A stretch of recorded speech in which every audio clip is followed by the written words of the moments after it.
الحمد للہ رب العالمین الرحمن الرحیم مالک یوم الدین ایاک نعبد و ایاک نستعین اهدنا الصراط المستقیم صراط الذین انعمت علیہم غیر المغضوب علیہم ولا الضالین كلهم كفوا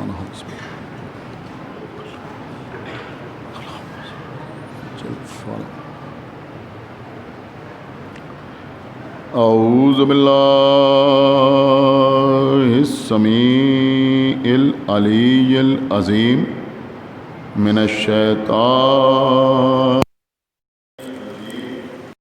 بسم اللہ الرحمن الرحیم الحمد للہ الذی ہدانا لہذا وما كنا لنهتدي لولا أن هدانا الله لقد جاءت رسل ربنا بالحق الصلاة والسلام على صاحب الدين والإسلام والحل والحرام والركن والمقام والصلاة والصيام والسجود والقيام والشريعة والأحكام والحجة والبرهان والمحبة والعرفان والحق والبيان والكتاب والقرآن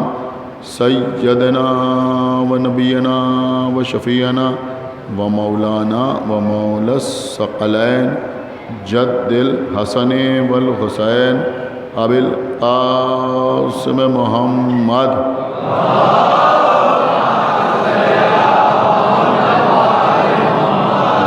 وعلى اہل بیتہ الطیبین الطاہرین المعصومین المظلومین المنتخبین المنتجبین الذین اذهب اللہ عنہم الرجس وطهرهم تطهيرا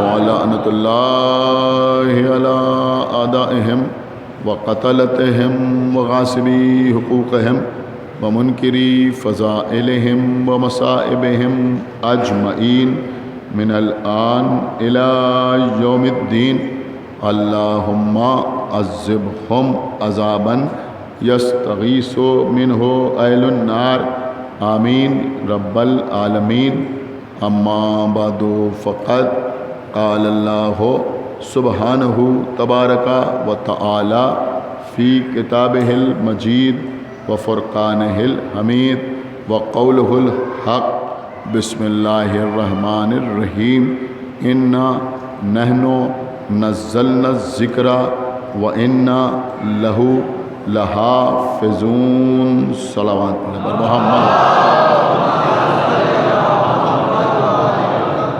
حضرات، یہ سورہ ہجر کی آیہ مبارکہ ہے جس کی تلاوت کا شرف حاصل کرتے ہوئے روزانہ آغاز گفتگو ہو رہا ہے۔ اس سال حالات کے پیش نظر موضوع اختیار کیا ہے تحفظ ذکر۔ بہرحال چند لوگوں میں صحیح، لیکن ذکر اہل بیت کا شرف کسی نہ کسی طریقے سے حاصل ہو رہا ہے۔ اس آیت میں ارشاد اقدس الہی ہو رہا ہے کہ ہم ہیں اس ذکر کے نازل کرنے والے۔ انا نحن نزلنا الذکر، ہم ہی ہیں اس ذکر کے نازل کرنے والے۔ وَإِنَّا لَهُ لَحَافِظُونَ، اور ہم ہی ہیں اس کی حفاظت کرنے والے۔ اس سے پہلے کی مجالس تو میں نے آپ کی خدمت میں عرض کیا کہ اس آیت میں اللہ نے قرآن یا کتاب یا کلام اللہ کا لفظ استعمال نہ کیا، بلکہ لفظ استعمال ہوا ذکر۔ ہم ہی ہیں اس ذکر کے نازل کرنے والے، اور ہم ہی ہیں اس ذکر کی حفاظت کرنے والے۔ میں نے آپ کی خدمت میں عرض کیا تھا کہ عام طور پر علماء نے، مفسرین نے، مترجمین نے ذکر سے مراد قرآن لیا ہے، لہذا عام طور پر جب کوئی ذاکر یا خطیب اس آیت کی تلاوت کرتا ہے تو سب سے پہلے ترجمہ اس انداز سے کرتا ہے کہ ارشاد رب العزت ہو رہا ہے کہ ہم ہی ہیں اس قرآن کے نازل کرنے والے اور ہم ہی ہیں اس کی حفاظت کرنے والے۔ لیکن جتنے حضرات یہاں تشریف فرما ہیں، کسی کے گھر میں کوئی مذہبی یا دینی کتاب ہو یا نہ ہو، تاریخ کی کتاب موجود ہو یا نہ ہو، تفسیر سے متعلق کوئی کتاب ہو یا نہ ہو، لیکن کم سے کم ہر گھر میں قرآن مجید کا ایک نسخہ موجود رہتا ہے۔ کوئی بھی مسلمان ایسا نہ ہوگا جس کے گھر میں قرآن موجود نہ ہو۔ خاص طور سے ہمارے درمیان یعنی مومنین کے درمیان اور بر صغیر میں یعنی ہندوستان اور پاکستان جس کو بر صغیر کہا جاتا ہے، بر صغیر میں یا یوں سمجھیں کہ اردو اسپیکنگ جو لوگ ہیں ان کے درمیان، جہاں جہاں اردو بولی جاتی ہے ان کے درمیان بہت زیادہ مقبول ہے مولانا فرمان علی صاحب کا ترجمہ۔ میرے خیال میں ہر گھر میں جو قرآن آپ کے گھروں میں رکھا ہے اس میں زیادہ تر گھروں میں جو قرآن ہے وہ مولانا فرمان علی صاحب کا ترجمہ کیا ہوا ہے۔ ان کے علاوہ اور بھی بہت سے شیعہ علماء گزرے جنہوں نے اردو میں قرآن مجید کا ترجمہ کیا، جس میں ایک بہت بڑا نام ہے علامہ مقبول احمد صاحب قبلہ کا، جنہوں نے فضائل اہل بیت قرآن کے حوالے سے اپنے ضمیمے میں خوب تحریر کی ہے، وہ بھی ہے۔ لیکن ہر گھر میں زیادہ تر جو رکھا ہے وہ فرمان علی صاحب کا تحریر کیا ہوا قرآن رکھا ہوا ہے۔ آپ قرآن پڑھیں جو آپ کے گھر میں رکھا ہے ترجمے کے ساتھ، تو فرمان علی صاحب نے ایک تو آیت کے نیچے اس کا اردو میں ترجمہ لکھا ہے، اور حاشیے پر یعنی ایک تو ترجمہ ہو گیا اور حاشیے پر یعنی سائیڈ میں انہوں نے حاشیے تحریر کیے ہیں۔ اس کو آپ حاشیہ بھی کہہ سکتے ہیں اور مختصر تفسیر بھی کہہ سکتے ہیں۔ تو جو انہوں نے حاشیے تحریر کیے ہیں اس میں انہوں نے بڑی کام کی باتیں تحریر کی۔ تو جہاں پر یہ آیت انہوں نے تحریر کی ہے، دیکھیں میں نے پوری وضاحت کر دی تاکہ کسی کو کوئی کنفیوژن نہ رہ جائے، تو جہاں پر یہ آیت ہے انا نحن نزلنا الذکر وانا لہ لحافظون، وہاں پر انہوں نے جو حاشیہ تحریر کیا ہے جا کے دیکھیے گا، تو انہوں نے اس حاشیے میں تحریر کیا ہے کہ یہاں پر ذکر سے مراد قرآن ہے، اور اللہ اعلان کر رہا ہے کہ ہم ہی ہیں اس قرآن کے نازل کرنے والے اور ہم ہی ہیں اس کی حفاظت کرنے والے۔ لیکن انہوں نے بعد میں لکھا کہ بہت سے علماء کا یہ خیال ہے کہ یہاں پر ذکر سے مراد، بہت توجہ کے ساتھ سنیے گا، یہاں پر ذکر سے مراد ذات رسول ہے۔ ایک صلوات پڑھے محمد دیکھیے قبلہ، ایک بہت بڑا فیصلہ اس وقت آپ کے سامنے میں کرنے جا رہا ہوں، انشاءاللہ آپ محسوس کریں گے۔ انہوں نے لکھا ذکر سے مراد کیا ہے؟ ذکر سے مراد ہے ذات رسول۔ ہو سکتا ہے بہت سے لوگوں نے اس سے پہلے یہ نہ سنا ہو جو میں آپ کی خدمت میں عرض کر رہا ہوں، حالانکہ آپ کے گھر ہی سے نکال کے آپ کی خدمت میں پیش کر رہا ہوں۔ انہوں نے لکھا ذکر سے مراد ذات رسول ہے۔ اب آپ مجھے بتائیں کہ اگر ذکر سے مراد ذات رسول ہے، اگر ذکر سے مراد ذات رسول ہے تو پھر اس آیت کا ترجمہ کیا ہوگا؟ دیکھیں ساری بحثیں ایک طرف رکھ دیجئے، لیکن آپ مجھے بتائیے کہ پھر اس آیت کا ترجمہ کیا ہوگا؟ انا نحن نزلنا الذکر وانا لہ لحافظون۔ اب اگر دیکھیں دو چار والی بات ہے، اب اگر ذکر سے مراد قرآن ہے تو ترجمہ یہ ہوگا کہ ہم ہی ہیں اس قرآن کے نازل کرنے والے اور ہم ہی ہیں اس کی حفاظت کرنے والے۔ اور اگر ذکر سے مراد ذات رسول ہے تو پھر ترجمہ یہ ہوگا کہ ہم ہی ہیں اس محمد کے نازل کرنے والے۔ ایک صلوات پڑھے بر محمد و آل محمد، کیا ایک صلوات اور پڑھے بر محمد و آل محمد۔ آپ مجھے بتائیں اگر کسی کی سمجھ میں آ رہا ہو کہ اس کے علاوہ کچھ اور ترجمہ ہو سکتا ہے تو مجھے بتائیں۔ اگر ذات رسول مراد ہے ذکر سے تو پھر یہی تو ترجمہ ہوگا کہ ہم ہی ہیں اس محمد کے، اس رسول کے نازل کرنے والے اور ہم ہی ہیں اس کی حفاظت کرنے والے۔ تو ایک بات سمجھ میں آئی کہ اللہ کہہ رہا ہے ہم ہی ہیں اس محمد کے نازل کرنے والے، میں نہیں بلکہ ہم، کچھ غور کیا آپ نے، اور ہم ہی ہیں اس کی حفاظت کرنے والے۔ یہ اس سے پہلے کی مجالس پہ جو میں نے محنت آپ کے سامنے کی وہ یہی بتانے کے لیے تو کی کہ جہاں جہاں اللہ نے اپنے لیے ہم کا لفظ استعمال کیا وہاں وہاں یہ ماننا پڑے گا کہ اللہ نے یہ کام کسی کے وسیلے سے انجام دیا۔ تو اب اگر یہ ترجمہ کیا جائے کہ اللہ رسول کے لیے کہہ رہا ہے کہ ہم ہی ہیں ان کے نازل کرنے والے اور ہم ہی ہیں ان کی حفاظت کرنے والے، تو پھر ماننا پڑے گا کہ نزول رسول بھی کسی کے وسیلے سے ہے اور حفاظت رسول بھی کسی کے وسیلے سے۔ ہائے ہائے ہائے، سنا آپ نے؟ ایک صلوات پڑھے پر محمد و آل محمد۔ نزول رسول بھی، قبلہ تھوڑا سا بیدار ہو جائیے، نزول رسول بھی کسی کے وسیلے سے ہے اور حفاظت رسول میں بھی کوئی نہ کوئی وسیلہ ضرور ہے۔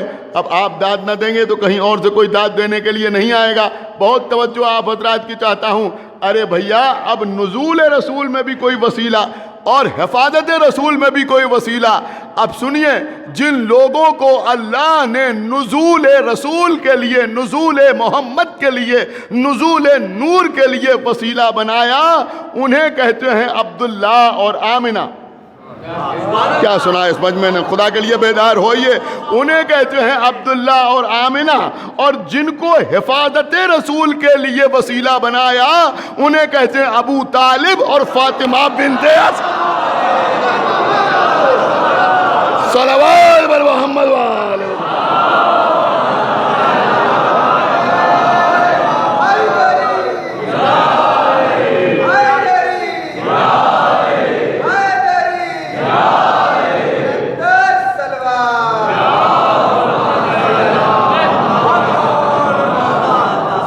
آپ نے کچھ غور کیا کہ بھائی نزول رسول بھی اللہ کا کام اور حفاظت رسول بھی؟ انشاءاللہ کل اور پرسوں کی مجلس میں بھی کچھ باتیں آپ کی خدمت میں عرض کروں گا۔ یہ باتیں میں اتحاد بین المومنین کے لیے بھی پڑھ رہا ہوں۔ پوری توجہ آپ حضرات کی چاہتا ہوں کہ نزول رسول میں کون وسیلہ؟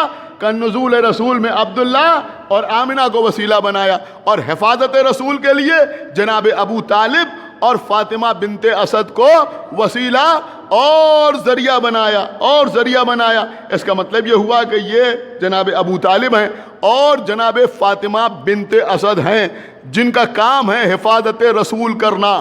غور فرمانا، جن کا کام ہے حفاظت رسول کرنا۔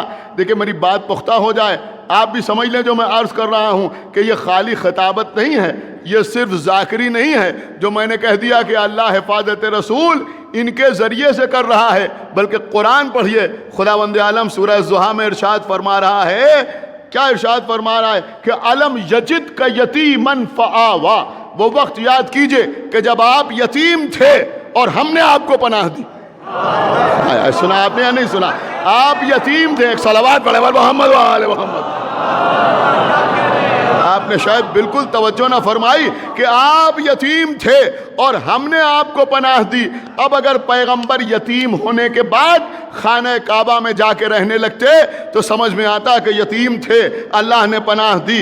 اگر مسجد الحرام میں جا کے بیٹھ جاتے تو سمجھ میں آتا کہ یتیم تھے، اللہ نے پناہ دی۔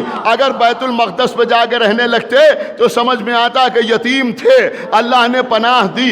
اگر عیسیٰ کی طرح چرخ چہارم پہ اٹھا لیے جاتے تو سمجھ میں آتا کہ یتیم تھے، اللہ نے پناہ دی۔ لیکن جب اللہ کا رسول یتیم ہوا تو پناہ کہاں ملی؟ کہ ابو طالب کے گھر میں، فاطمہ بنت اسد کے گھر میں۔ سن رہے ہیں آپ؟ ابو طالب کے گھر میں، فاطمہ بنت اسد کے گھر میں۔ اس کا مطلب یہ ہوا کہ یہ دو وہ شخصیتیں ہیں جن کا مکان اللہ کا مکان ہے، جن کی امان اللہ کی امان۔ صلوات بر محمد و آل محمد۔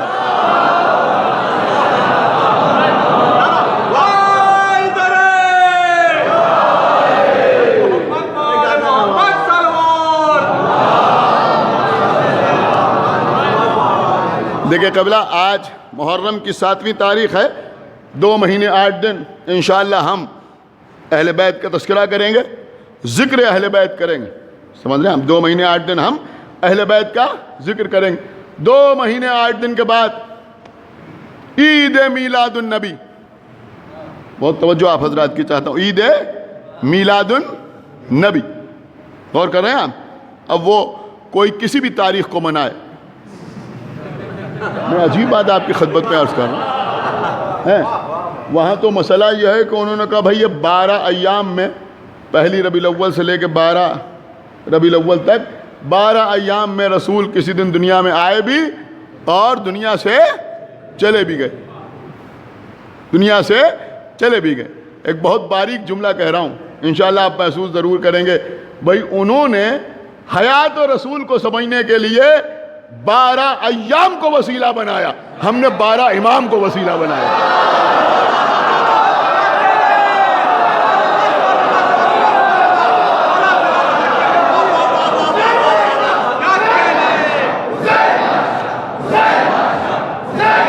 ایک صلوات پڑھے پر محمد و آل محمد.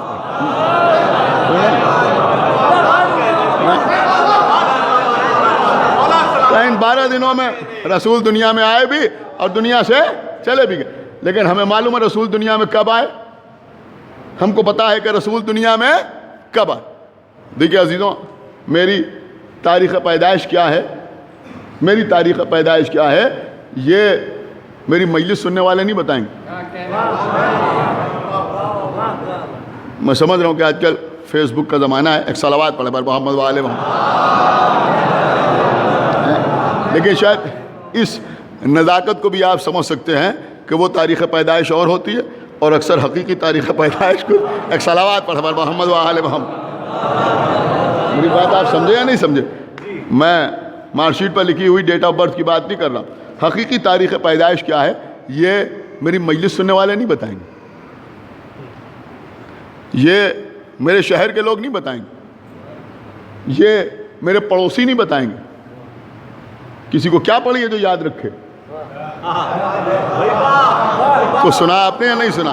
کسی کو کیا پڑھی ہے جو یاد رکھے؟ میں نے کہا بھائی یہ میثم زیدی صاحب کے یہاں جا کے بیٹھتے ہیں، بڑے تعلقات ہیں، ان سے پوچھیں تو ان کا بتایا ہوا بھی مستند و معتبر نہیں سمجھا جائے گا. پھر کون بتائے گا؟ کہ میرے گھر والے. آپ کچھ غور کر رہے ہیں یا نہیں غور کر رہے ہیں؟ میرے گھر والے. اور اس پہ بھی میں ایک جملہ آپ کے سامنے عرض کروں گا، میرے گھر والے اور میرے گھر والوں میں بھی زیادہ مستند اور معتبر میرے بزرگ. دیکھیے اللہ جانے آپ نے غور کیا یا نہیں غور کیا. خدا کے لیے پوری توجہ آپ حضرات کی چاہتا ہوں. یہاں پر جو مجھ سے چھوٹے ہیں، میرے چھوٹے بھائی ہیں یا میرے بیٹا ہے یا میرے بھتیجے ہے، کوئی بھی ہیں، وہ اتنے معتبر نہیں ہیں. نہیں عزیزوں، جو میرے بزرگ ہیں وہ معتبر ہیں، وہ معتبر ہیں. یہی تو بات ہے نا. یہ بیٹھے ہوئے ان کی تاریخ پیدائش کیا ہے خدا سلامت رکھے. میں نے کہا بھائی ان کے والد بتائیں گے، حقیقی تاریخ تو وہی بتا سکتے ہیں. سمجھ رہے ہیں آپ؟ ان کی والدہ بتا سکتی ہیں، ان کے والد بتا سکتے ہیں. اس کا مطلب یہ ہوا کہ جو گھر کا بزرگ ہے وہ بتائے گا کہ ان کی حقیقی تاریخ پیدائش کیا ہے. اب سنیے عزیزوں، دوسروں میں اور ہم میں فرق یہ ہے، دوسروں میں اور ہم میں فرق یہ ہے کہ ان کو رسول کی تاریخ پیدائش اس لیے کنفرم نہیں ہے کہ انہوں نے ان سے پوچھا، لیکن ہمیں اس لیے معلوم ہے کہ ہمارے تعلقات محمد کے بزرگوں سے بہتر ہیں.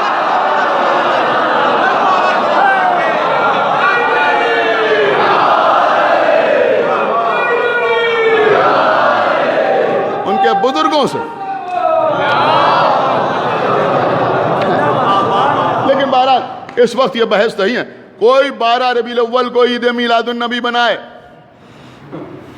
یا ہمارے جیسے 17 ربیع الاول کو پیغمبر کی آمد کا جشن منائے. میری طرف آپ متوجہ رہیں، وہ منائیں یا ہم منائیں. لیکن ایک جملہ بڑی قیامت کا آپ کی خدمت میں عرض کر رہا ہوں کہ عید میلاد النبی ہو یا ہمارا 17 ربیع الاول کا جشن ہو، یہ دونوں تاریخیں اس بات کا اعلان کرتی ہیں کہ کربلا میں حسین کامیاب ہوئے. ہائے ہائے ہائے.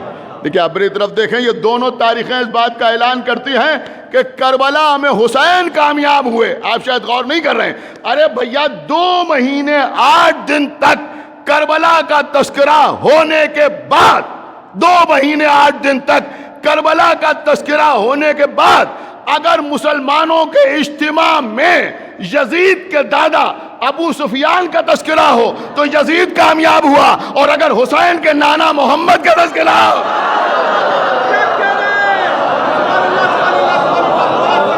ایک صلوات اور پڑھے پر محمد و آل محمد. سن رہے ہیں؟ اگر حسین کے نانا محمد کا تذکرہ ہو تو پھر اس کا مطلب کیا ہوا کہ کامیاب کون ہوا؟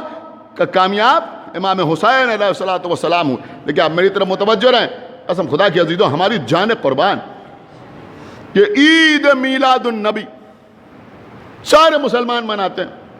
دیکھیں یہی مجلسیں ہیں پیغام دینے کے لیے, بتانے کے لیے. میں ان کی بات نہیں کر رہا ہوں جو نہیں مناتے, میں ان کی بات کر رہا ہوں جو مناتے ہیں. ایک صلوات پڑھے محمد و آل محمد. جو مناتے ہیں, ارے بھائی میں کچھ عرض کر رہا ہوں, ایک ہی تو کامن پرسنالٹی ہے. میں کچھ کہہ گیا آپ کی خدمت میں, آپ نے غور نہیں کیا. ایک ہی تو کامن پرسنالٹی ہے جس کی ولادت کا جشن وہ بھی مناتے ہیں اور ہم بھی مناتے ہیں. بھئی خدا کے لیے تھوڑا بیدار ہوئیے, ایک صلوات پڑھے محمد و آل محمد. آپ نے شاید اس جملے پر غور ہی نہیں کیا. میں کہاں لے گیا آپ کو؟ باقی 13 رجب میں ہم اکیلے, 3 شعبان میں ہم اکیلے, 15 رمضان کو ہم اکیلے, ہر تاریخ کو ہم اکیلے جشن ولادت بنا رہے ہیں, اکیلے جشن ولادت بنا رہے ہیں. بہت توجہ آپ حضرات کی چاہتا ہوں, کوئی اور جشن ولادت نہیں منا رہا ہے, خالی ہم ہی جشن ولادت منا رہے ہیں. کوئی اور جشن ولادت منانے والا نظر نہیں آ رہا ہے, ہم منا رہے ہیں. وہاں بھی مسئلہ یہ ہے کہ رسول کا جشن ولادت تو سب منا رہے ہیں, لیکن باقی لوگوں کے ان کو جو ایام یاد آتے ہیں وہ صرف دنیا سے جانے کے یاد آتے ہیں. ایک صلوات پر محمد و آل محمد. دنیا سے جانے کے یاد آتے ہیں, کسی کی دنیا میں آمد کا کوئی جشن نہیں مناتا. ایک صلوات پر محمد و آل. آمد کا کوئی جشن نہیں مناتا. دیکھیں مکمل طور پہ آپ میری طرف متوجہ رہیں, کسی کی آمد کا کوئی جشن نہیں مناتا. لیکن عید میلاد النبی, میلاد النبی, آپ کو پتا ہے میلاد کسے کہتے ہیں؟ میلاد کا مطلب کیا ہوتا ہے؟ میلاد, دیکھیں تقریر جو ہوتی ہے انہوں نے کہا یہ جشن پڑھ رہے ہیں, یہ فضائل پڑھ رہے ہیں, یہ جملے الگ الگ ہیں. اب تو بہت سی چیزوں کا فرق ہی ختم ہو گیا ہے. میرے خیال میں سامعین کی کیا بات ہو, شاید بہت سے پڑھنے والوں کی سمجھ میں نہیں آتا کہ یہ مقاصدہ ہو رہا ہے یا مسالمہ ہو رہا ہے. ایک صلوات پڑھے محمد و آل محمد. سمجھ نہیں پاتا نوحہ کیا ہے, ماتم کیا ہے. بہرحال تو ایسے ہی مقررین کا معاملہ ہے. جشن پڑھنا اور ہے, فضائل پڑھنا اور ہے. جسے ہم نے اپنے بزرگوں سے سنا ہے کہ صاحب علامہ ابن حسن نونہروی صاحب قبلہ میلاد پڑھتے تھے. میلاد, آپ اس کا مطلب سمجھے کیا ہوتا تھا؟ ہم بھی پڑھتے ہیں اور لوگ بھی پڑھتے ہیں, لیکن میلاد کا مطلب کیا ہوتا ہے؟ میں بچوں کے لیے عرض کر رہا ہوں. جیسے ہو رہا ہے جشن, آپ نے اپنے گھر میں جشن کیا کسی امام کی آمد پر. اب مثلا مولا علی کا جشن ہے, اب ہم اس پہ خیبر پڑھ رہے ہیں, خندق پڑھ رہے ہیں, احد پڑھ رہے ہیں, بدر پڑھ رہے ہیں, شب ہجرت پڑھ رہے ہیں, تو اس کو جشن کہا جائے گا. لیکن میلاد کب کہا جائے گا؟ میلاد اس وقت کہا جائے گا جب اس تقریر میں وہ تذکرے ہوں کہ جو امام کی آمد کے وقت رونما ہوں. سمجھ رہے ہیں؟ یعنی مثلا یہ پڑھا جائے کہ فاطمہ بنت اسد خانہ کعبہ کے قریب آئیں, دیوار میں در پیدا ہوا, بی بی اندر گئیں, مولا علی دنیا میں تشریف لائے. یا مثلا امام حسین کا میلاد ہے تو اس میں فطرس کے حالات پڑھے جائیں, فرشتوں کا آنا پڑھا جائے, تو اس کو کہا جائے گا میلاد. تو یہی مسئلہ پیغمبر کا ہے کہ خالی پیغمبر کی زلفوں کا تذکرہ ہو, پیغمبر کے کندھوں کا تذکرہ ہو, پیغمبر کی آنکھوں کا تذکرہ ہو, کچھ بھی بیان ہو, وہ میلاد نہیں کہا جائے گا. میلاد کب کہا جائے گا؟ کہ جب پیغمبر دنیا میں تشریف لائے تو اس وقت جو حالات رونما ہوئے یا جو معجزات سامنے آئے, جو نور پھیلا, اس کا جو بیان ہے وہ کہلائے گا میلاد. میرے خیال میں بچوں کی سمجھ میں بات آ گئی نا. میلاد جو ہے یہ ولادت سے بنا ہے, دنیا میں آنے سے بنا ہے, تو جب وہ تشریف لائے تو اس وقت کے حالات جو بیان ہوں گے اسے کہا جائے گا میلاد. اسے میلاد کہا جائے گا. تو میلاد میں کیا بیان ہوگا کہ جب پیغمبر اسلام دنیا میں تشریف لائے تو آتش کدہ فارس گل ہو گیا. جب پیغمبر دنیا میں تشریف لائے تو جناب آمنہ کے آس پاس جو چراغ رکھے ہوئے تھے وہ گل ہو گئے, اور اس کے بعد پیغمبر کا نور پھیل گیا. جب پیغمبر دنیا میں تشریف لائے تو پیغمبر اسلام نے سجدہ خالق میں سر رکھ دیا, ہاتھوں کو بلند کیا, اور اس کے بعد پروردگار سے دعا کی, یہ ہوا وہ ہوا. یہ تمام حالات جو بیان ہوں ان کا بیان کرنا کہلاتا ہے میلاد. سارے مسلمان زور دیتے ہیں, انہوں نے کہا آج عید میلاد النبی ہے. میں سارے مسلمانوں کو چیلنج کرتا ہوں, ہمیں بتاؤ کہ سب سے پہلے یہ میلاد پڑھا کس نے؟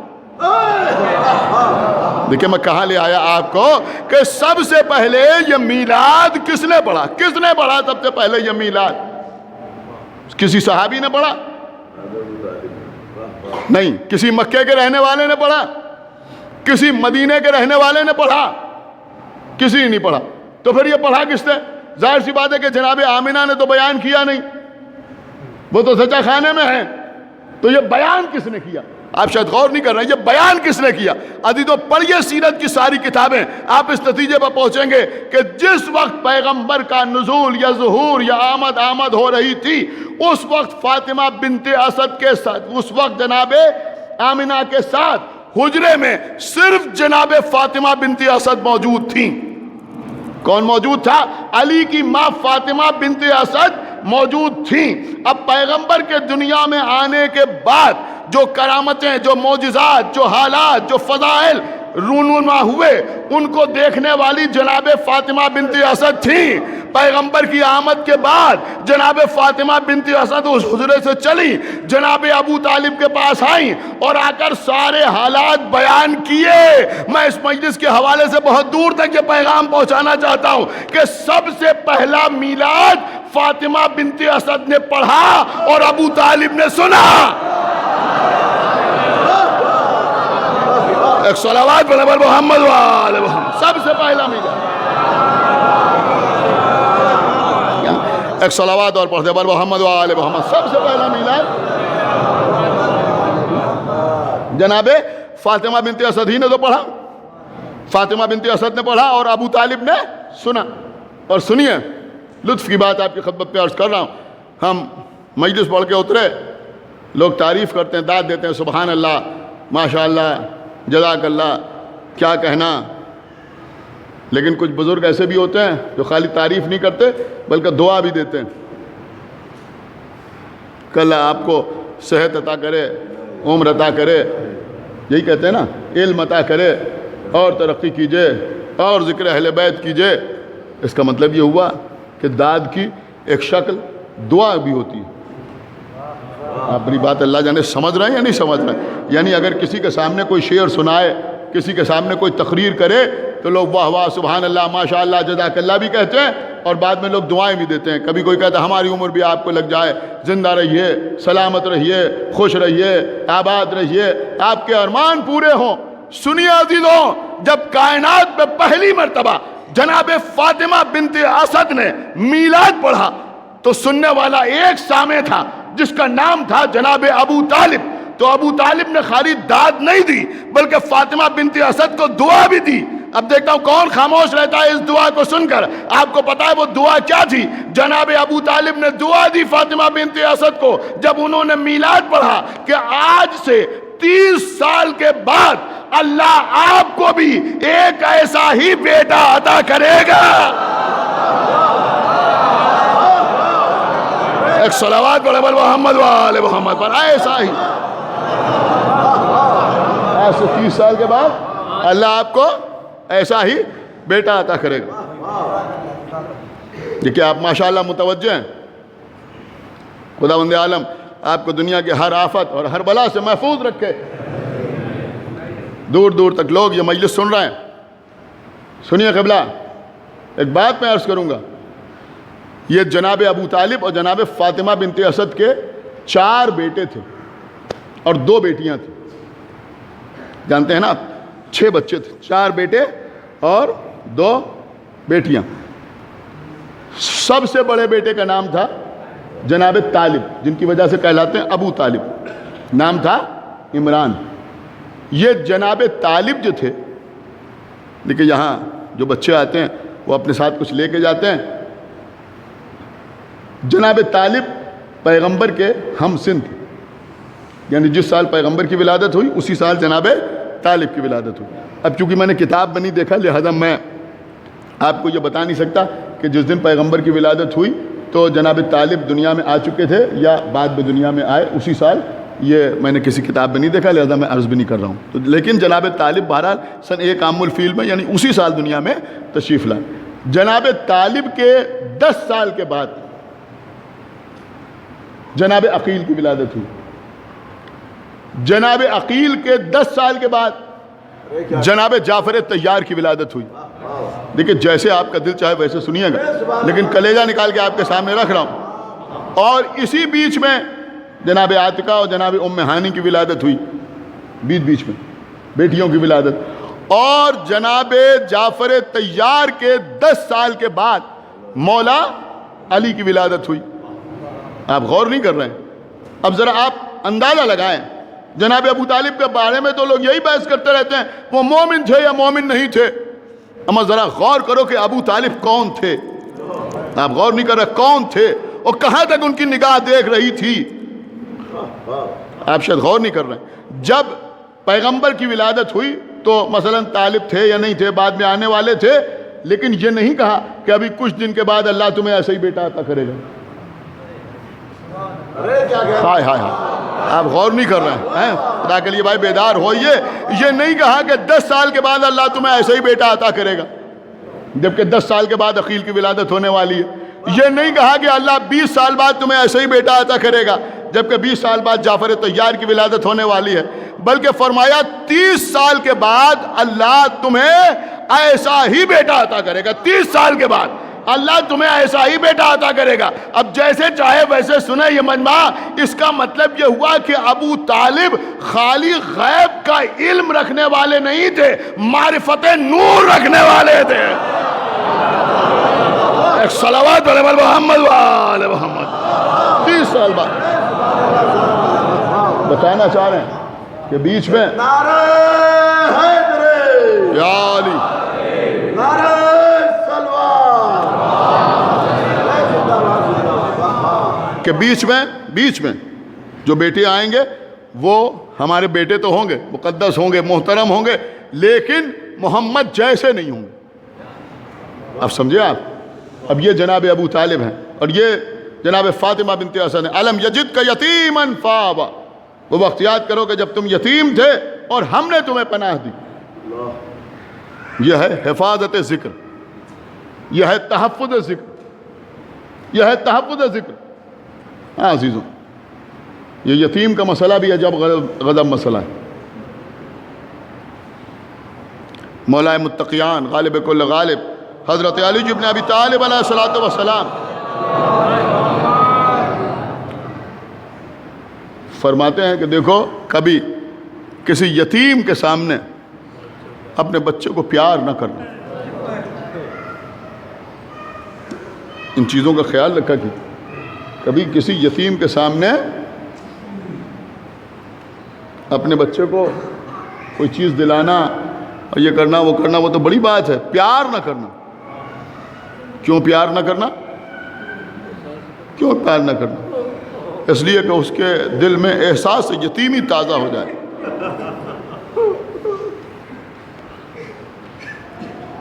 لیکن قبلہ جناب ابو طالب نے جو پیغمبر کو پالا وہ یتیم سمجھ کے نہیں پالا،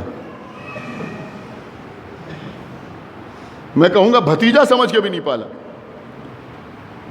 اس لیے کہ اگر بھتیجا سمجھ کے پالتے، اب دامن وقت پہ گنجائش نہیں تو میں آپ کے سامنے عرض کرتا کہ اگر بھتیجا سمجھ کے پالتے تو پھر اپنے بیٹوں کو قربانی کے لیے اپنے بھتیجے کے بستر پر نہ سلاتے، اس لیے کہ بہرحال بیٹا قریب ہوتا ہے، بھتیجا دور ہوتا ہے۔ کچھ غور کر رہے ہیں آپ؟ تو پھر کیا سمجھ کے پالا؟ ابو طالب نے، میں جملہ عرض کر رہا ہوں، سمجھنا آپ کا کام ہے، ابو طالب نے محمد کو دین سمجھ کے پالا۔ اللہ اکبر، غور نہیں کیا آپ نے؟ ابو طالب نے محمد کو، آپ نے شاید اس جملے کو سمجھا نہیں یا غور نہیں فرمایا کہ ابو طالب نے محمد کو دین سمجھ کے پالا۔ اب یہ نہ کہو کہ محمد کے پالنے والے کو ابو طالب کہتے ہیں، یہ کہو کہ دین کے پالنے والے کو ابو طالب کہتے ہیں، اسلام کے پالنے والے کو ابو طالب کہتے ہیں۔ اور سنیں گے آپ؟ اب یہی اصول آگے بڑھائیے، اپنے بیٹوں کو جو قربان کر رہے ہیں تو محمد کو دین سمجھ کے اپنے بیٹوں کو قربان کرنا۔ سن رہے ہیں آپ؟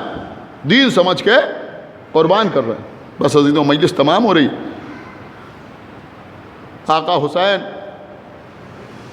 رسول کے ایک زانو پر بیٹھے ہوئے ہیں، دوسرے زانو پر ابراہیم ابن محمد پیغمبر کے اپنے بیٹے جو جناب ماریہ قبطیہ کے بطن سے تھے۔ پیغمبر کو اللہ نے یا تو جناب خدیجہ کے ذریعے سے اولاد عطا کی، جس پہ صرف جناب فاطمہ زہرا باحیات رہیں، اور پھر بعد میں آخر میں جناب ماریہ قبطیہ کے ذریعے ایک بیٹا جناب ابراہیم کی شکل میں عطا فرمایا، جو تقریباً امام حسین کے برابر تھے۔ اب ذرا اس نزاکت کو آپ ملاحظہ فرمائیں، ایک زانو پر حسین، ایک زانو پر حسین، دوسرے زانو پر ابراہیم، جبرائیل آئے، اللہ کہتا ہے کہ ایک وقت پہ دو سے محبت، اے رسول ایک کو دوسرے پر قربان کر دیجئے۔ اب آپ مجھے بتائیے، سوچ سمجھ کے بتائیے، دیکھیں بہت سی باتیں ہیں، بہت سے گوشے ہیں۔ امام حسین بے شک رسول کے بیٹے ہیں، ابراہیم بھی بیٹے ہیں، لیکن اگر آپ ظاہری نظر سے دیکھیے تو ایک بالواسطہ بیٹا ہے، ایک بلا واسطہ بیٹا ہے۔ ارے کیا کہنا، میں نے غلط تو نہیں عرض کی؟ آقا حسین کون ہے؟ بیٹی کے بیٹے، یہی تو ہے نا مسئلہ۔ اور ابراہیم کون ہے؟ خود پیغمبر کے بیٹے، یعنی ابراہیم بلا واسطہ بیٹے، امام حسین بالواسطہ بیٹے۔ دوسری بات قبلہ یہ ہے کہ رسول کا ابراہیم کے علاوہ کوئی اور بیٹا نہیں ہے، جبکہ علی و فاطمہ کے دوسرے بیٹے امام حسن موجود ہیں، شہزادی زینب و جناب ام کلثوم بیٹیاں موجود ہیں۔ اگر امام حسین کو ابراہیم پر قربان کر دیں تب بھی علی کے پاس ایک بیٹا رہ جائے گا۔ آپ غور نہیں کر رہے، میں کیا عرض کر رہا ہوں؟ خدا کے لیے بھائی تھوڑا سا بیدار ہوئیے۔ لیکن ابراہیم کو جو حسین پر قربان کر رہے ہیں تو اب رسول کا تو کوئی بیٹا ہی نہیں رہ جائے گا۔ لیکن رسول نے کہا کہ میں نے ابراہیم کو حسین پر قربان کیا۔ اب یہ جملہ آپ کے حوالے، یہاں تو چند لوگ بیٹھے ہیں لیکن دور دور آن لائن لوگ مجلس سن رہے ہیں، میرے اس جملے کو یاد رکھیں گے، اور میں چاہوں گا کہ اس جملے کو کلپ کی شکل میں آگے بھی بڑھائیے کہ یہ امام حسین پر رسول نے جو ابراہیم کو قربان کیا، اس کو اس نظریے سے نہ دیکھیے کہ رسول نے بیٹے کو نواسے پر قربان کر دیا۔ نہیں، رسول اللہ نے حسین کو نواسا سمجھ کے اپنا بیٹا قربان نہیں کیا، بلکہ رسول اللہ نے حسین کو دین سمجھ کر، دین سمجھ کر اپنا بیٹا حسین ابن علی پر قربان کر دیا۔ تو حسین نے بھی آواز دی، نانا اگر آپ نے ہمیں دین سمجھ کر اپنا بیٹا ہم پر قربان کیا تو کربلا کے میدان میں ہم بھی اپنے سارے بچے آپ کے نام پر قربان۔ عزیزوں، ابھی یتیم پر گفتگو ہو رہی تھی، آج 7ویں محرم،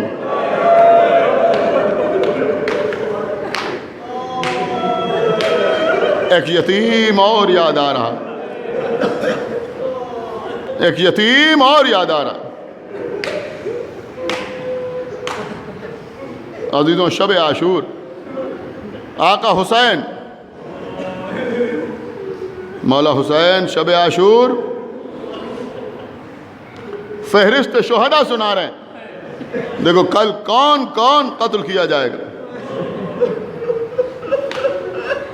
کل کون کون مارا جائے گا۔ فہرست شہداء سنا کے خاموش ہوئے۔ ایک کم سن بچہ اٹھا، چچا کیا میرا نام فہرست شہداء میں نہیں ہے؟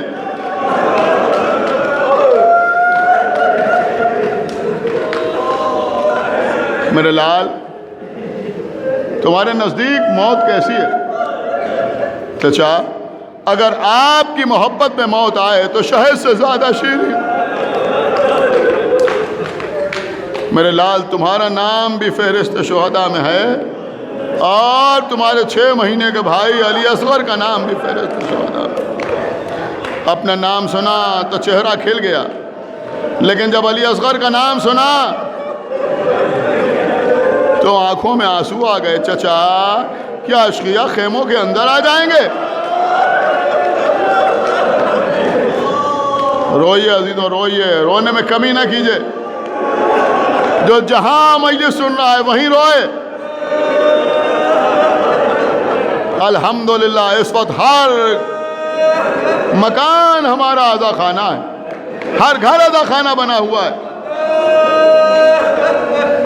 جو جس طرح مجلس سن رہا ہے ویسے ہی روئے، چیخیں مار مار کے روئے، آنسوؤں میں کوئی کمی نہ کیجیے گا۔ اپنے انصار سے، اپنے اہل بیت سے کہا تم اپنے اپنے خیموں میں جاؤ۔ سب خیموں کی طرف روانہ ہوئے۔ حسین بی بی زینب کے خیمے میں آئے، کچھ دیر گفتگو کی۔ کتاب کا نام ہے ذکر العباس، علامہ نجم الحسن کراربی نے تحریر کیا۔ امام حسین نے کہا بہن زینب میں ذرا اس وقت دیکھنا چاہتا ہوں کہ میرے اصحاب کیا کر رہے ہیں اور میرے گھر والے کیا کر رہے ہیں۔ اٹھے امام حسین، سب سے پہلے اصحاب کے خیموں کا رخ کیا۔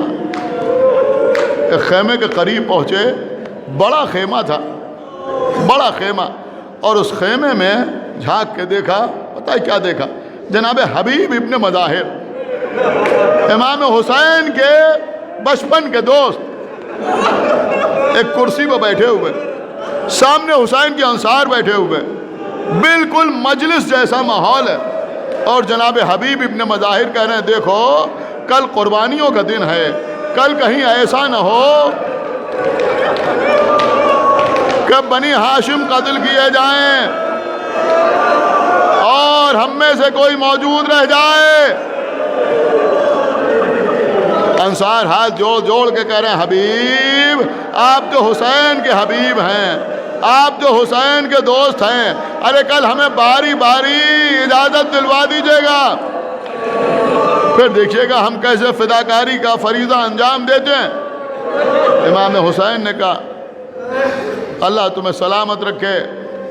اس کے بعد آقا حسین نے اہل بیت کے خیموں کا رخ کیا، ایک خیمے کے قریب آئے، احساس ہوا کہ خیمے میں کوئی ہے، جھانک کے دیکھا 3 شخصیتیں۔ کون کون؟ کہ ایک علی کا بیٹا عباس، ایک حسن کا بیٹا قاسم، ایک حسین کا بیٹا اکبر۔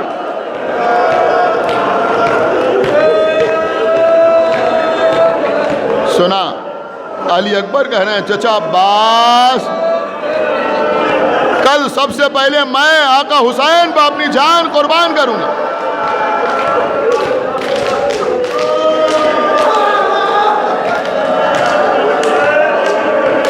حضرت عباس کہتے ہیں بیٹا علی اکبر ایسی باتیں نہیں کرتے، پہلے میں جاؤں گا۔ کہا چچا اگر آپ پہلے گئے تو بابا کی کمر ٹوٹ جائے گی، بابا کا بازو شکستہ ہو جائے گا۔ کہا بیٹا تم بھی تو سوچو اگر تم مارے گئے تو میرے آقا کی آنکھوں کی روشنی جاتی رہے گی۔ 13 برس کے قاسم اٹھے، چچا نہ پہلے آپ جائیں گے نہ بھیا علی اکبر پہلے آپ جائیں گے، پہلے میں جا کے قربانی پیش کروں گا، اس لیے کہ اگر چچا مارے گئے تو امو حسین کی کمر شکستہ ہو جائے گی، اگر بھیا علی اکبر مارے گئے تو امو کی آنکھوں کی روشنی جاتی رہے گی، لیکن میرے مارے جانے سے کچھ نہ ہوگا، اس لیے کہ میں یتیم ہوں۔ بس عزیزوں سنیے سنیے، حوصلہ تھوڑا سا رکھیے، مجھے مصائب پڑھ لینے دیجیے۔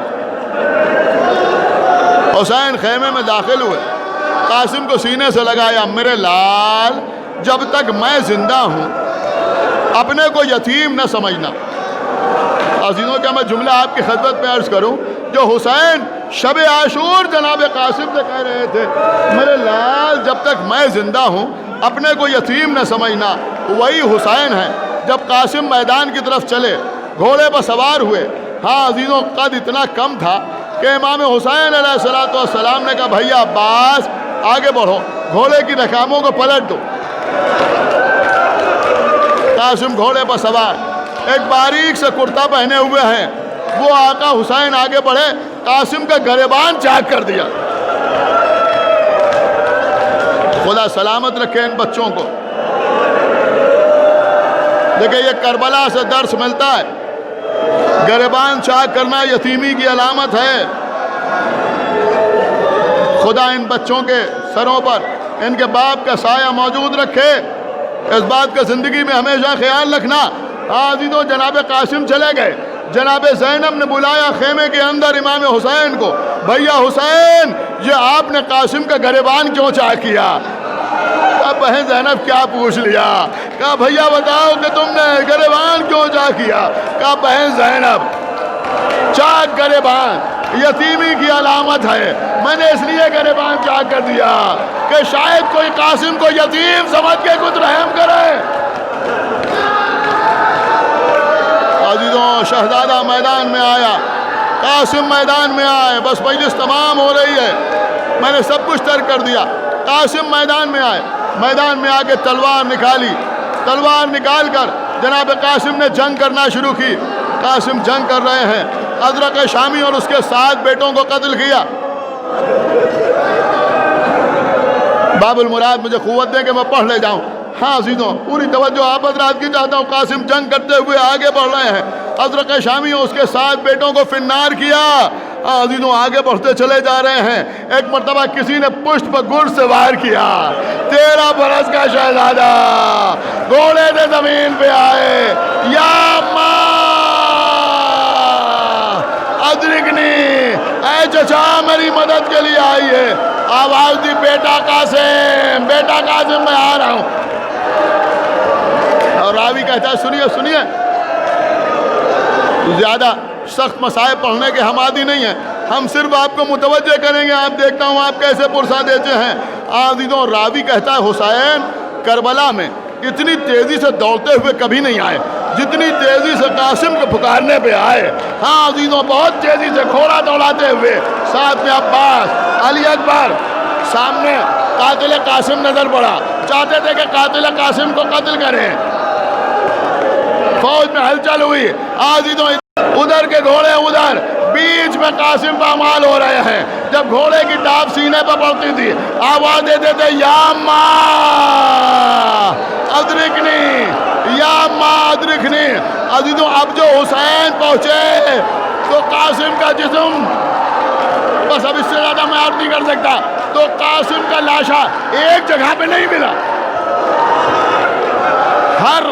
ہر شہید کا لاشا حسین نے ایک جگہ سے اٹھایا، لیکن قاسم کا لاشا ایک جگہ سے نہ اٹھایا، ابا کو اتار کے زمین پر بچھایا، ایک ٹکڑا ایک جگہ سے، ایک ٹکڑا ایک جگہ سے، ایک ٹکڑا ایک جگہ سے۔